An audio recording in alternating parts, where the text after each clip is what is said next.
નમસ્તે ખેડૂત મિત્રો, તમારું સ્વાગત છે અમારી વીટી ખેડૂત મિત્રોની યુટ્યુબ ચેનલમાં। તો મિત્રો, આજના આ વિડીયોની અંદર કપાસના ખેડૂતો માટે આવ્યા સારા સમાચાર। તમામ વાયદામાં ફરી એકવાર સુધારો, સાથે જ વિવિધ યાર્ડમાં કપાસના ભાવ કેવા ચાલી રહ્યા છે અને ક્વિન્ટલના ભાવ કેવા છે તે સંપૂર્ણ માહિતી વિગતવાર મેળવશું। તો વિડીયોમાં બન્યા રહેજો ને ખાસ કરી ચેનલમાં નવા આવ્યા હોય તો ચેનલને સબસ્ક્રાઈબ કરી નાખજો, જેથી તમને દરરોજના તાજા કપાસના બજાર ભાવ મળતા રહે।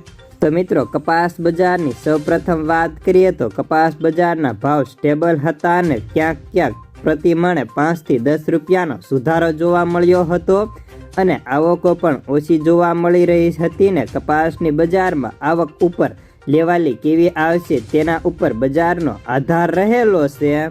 જ્યારે ખેડૂતોને કપાસના ભાવની વાત કરીએ તો કપાસના ભાવ તેની ક્વોલિટી મુજબ સારા મળી રહ્યા હતા।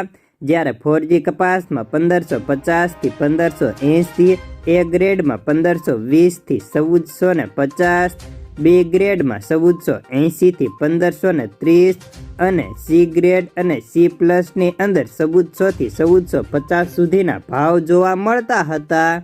જ્યારે ક્વિન્ટલની વાત કરીએ તો ક્વિન્ટલના ભાવ 7000 થી લઈને 7900 સુધીના ખેડૂતોને મળે છે અને રૂ બજારની વાત કરીએ તો રૂ બજારમાં પાંખી આવકો વચ્ચે ભાવમાં સતત બીજા દિવસે સુધારો હતો અને આજે પણ ખાંડીના ભાવમાં મામૂલી ખાંડીએ 100 રૂપિયા વધીને ભાવ 57100 રૂપિયા થઈ ચૂક્યા હતા।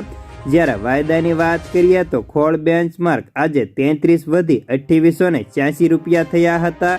તો હાજરમાં પ્રતિ 50 કિલોની ગોળીએ 10 થી લઈને 20 રૂપિયાનો સામાન્ય સુધારો થઈને ભાવ 1860 રૂપિયા સુધીના બોલાતા હતા। તો મિત્રો, અત્યારે ન્યુયોર્ક કોટન વાયદામાં સામાન્ય સુધારો હતો તો MCX વાયદો બંધ થઈ ચૂક્યો છે। તો હવે નવી સિઝનનો વાયદો ક્યારે ખુલશે તે બધા ખેડૂતો માટે પ્રશ્ન બની બેઠો છે। સાથે જ હવે કપાસના ભાવમાં શું થશે તેની વાત કરીએ તો મિત્રો, કપાસના ભાવમાં હવે તેજીની શક્યતાઓ ખૂબ જ ઓછી છે અને જો આગળ ઉપર સમયસર વરસાદ અને તડકો આવશે ને કપાસનો પાક સારો રહેશે તો કપાસમાં હવે મોટા સુધારાની શક્યતાઓ પણ ઓછી દેખાય છે। તો ચાલો જોઈએ વિવિધ માર્કેટના કપાસના બજાર ભાવ, જેમાં રાજકોટમાં સૌથી ઊંચામાં 1593, અમરેલીમાં 1558, સાવરકુંડલામાં 1530, બોટાદમાં 1551, ગોંડલમાં 1536, જામજોધપુરમાં 1541, બાબરામાં 1553, જેતપુરમાં 1544,